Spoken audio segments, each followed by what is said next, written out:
Halo, Assalamualaikum warahmatullahi wabarakatuh. Saya Saiful Rahman, calon guru penggerak Angkatan 8 dari Kabupaten Cilacap. Video kali ini, saya akan memaparkan tugas ruang kolaborasi modul 1.3, yaitu merencanakan prakarsa perubahan untuk mewujudkan visi.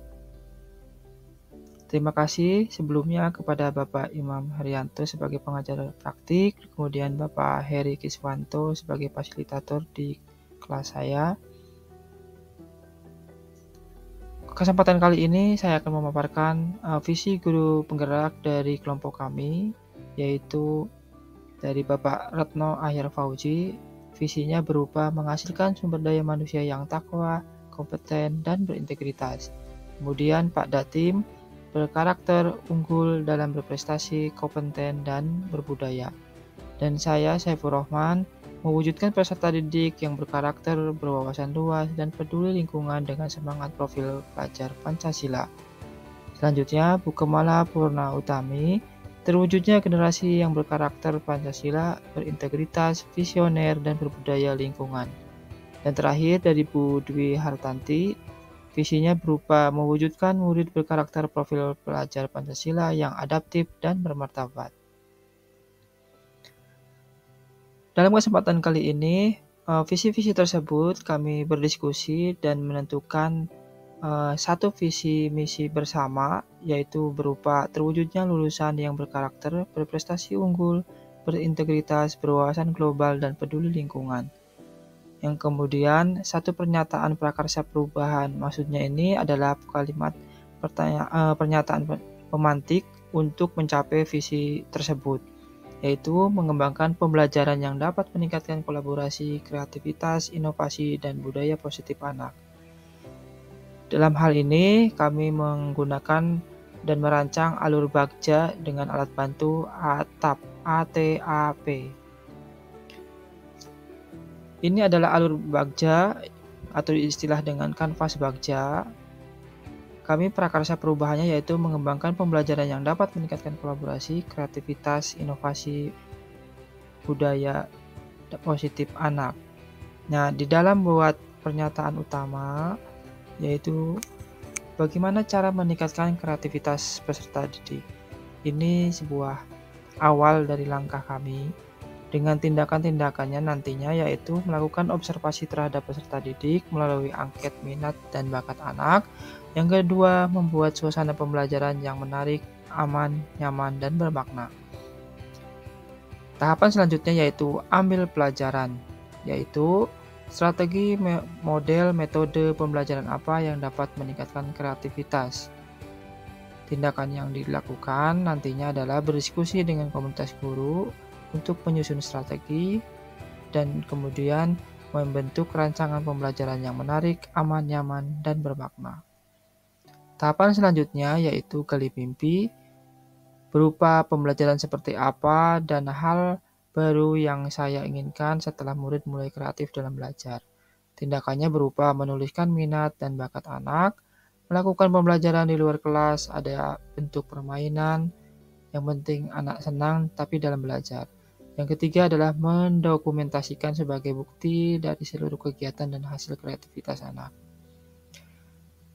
Tahapan selanjutnya yaitu jabarkan rencana. Apa langkah sederhana untuk menggali kreativitas anak dan mengapresiasikannya? Pertama, fokus pada minat dan bakat anak. Yang kedua, menularkan semangat belajar. Yang ketiga, membuat media belajar dan pembelajaran yang kreatif. Tahapan terakhir yaitu atur eksekusi. Siapa saja yang akan dilibatkan dalam pembelajaran ini? Tindakan apa agar terlaksana? Yang terlibat adalah kepala sekolah, rekan sejawat, peserta didik, dan wali murid. Kemudian tindakannya berupa kolaborasi, memonitoring untuk rencana tindak lanjutnya. Pelaksanaan bagja nantinya itu dibantu dengan ATAP, yaitu awal aset sekolah yang dimiliki masing-masing, itu sebagai kekuatan potensi sekolah dalam mencapai mimpi-mimpi yang akan diraihnya nanti. Tetapi mimpi tersebut harus kita hadapi dengan berbagai macam tantangan, yaitu rintangan-rintangan yang akan dihadapi nantinya, baik dari diri sendiri, dari sekolah maupun dari luar.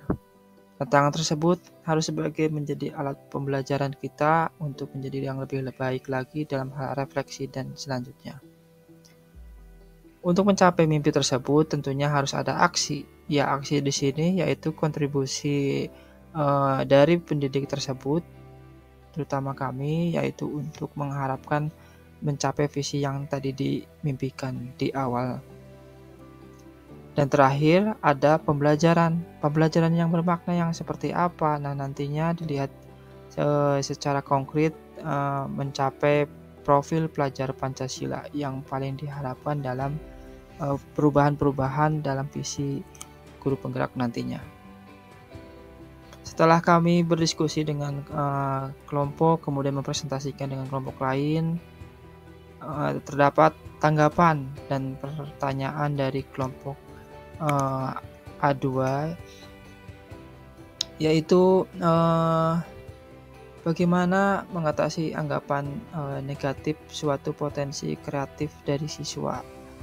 Ya, ini dari Pak Saiful Hikman, dan saya jawab dengan tentunya mulai dengan pendekatan, dengan mencari tahu akar permasalahan, membangun kepercayaan, memberi motivasi, memberi contoh kepada guru lain sisi positif dari potensi muridnya. Kemudian dilanjutkan dengan ada pernyataan dari Bu Wibit serta ada sedikit pertanyaan berupa setiap murid sudah memiliki watak masing-masing berupa kodrat alam. Tugas guru adalah untuk menebalkan inti positif yang memiliki setiap murid. Bagaimana strategi menularkan semangat belajar dan bagaimana contoh rancangan pembelajaran yang aman, nyaman, menarik, dan bermakna. Nah, pertanyaan ini dijawab oleh Bapak Datim, yaitu dengan dimulainya dengan observasi tentang bakat dan minat anak, menerapkan metode pembelajaran yang tepat dan menarik, mengemaskan strategi pembelajaran yang baik. Kemudian dilanjutkan dengan oleh saya, yaitu ditambahkan dengan memberikan contoh cara teknik belajar, pembagian waktu belajar, sharing cerita pengalaman belajar di kelas sehingga anak akan tertarik pengalaman-pengalaman yang kita alami bersama, karena itu bentuknya nyata, kita contohkan sebagai agar motivasi buat anak nantinya. Anak itu tidak ada yang malas, cuma hanya saja mereka tidak tahu teknik bagaimana belajar yang baik, belajar yang mencapai untuk cita-citanya nanti. Seperti itu. Kemudian ada tanggapan dari fasilitator kami bahwa membangun visi harus linier, konsisten, kontinu atau berkelanjutan terhadap isi dan kebutuhan murid. Intinya harus selaras dan greget tantangan-tantangan yang akan dihadapi nantinya itu supaya menjadi perubahan-perubahan yang nyata ke arah yang lebih baik lagi. Nah, bagaimana kalau visi itu tersebut di upgrade? Itu idealnya adalah 5 tahun tergantung dari hasil refleksinya. Boleh Bapak Ibu mengganti atau mungkin melengkapi dari visi tersebut. Tentunya harus jangan lupa teori budaya positif nantinya yang akan kita laksanakan. Jabarkan rencana-rencana mimpi itu tidak hanya program, tetapi fokus dan harus lebih menantang dalam tindakan nyata untuk mencapai goal yang diharapkan dan dimimpikan. Begitu Bapak Ibu yang saya sampaikan dalam video kali ini. Terima kasih. Assalamualaikum warahmatullahi wabarakatuh.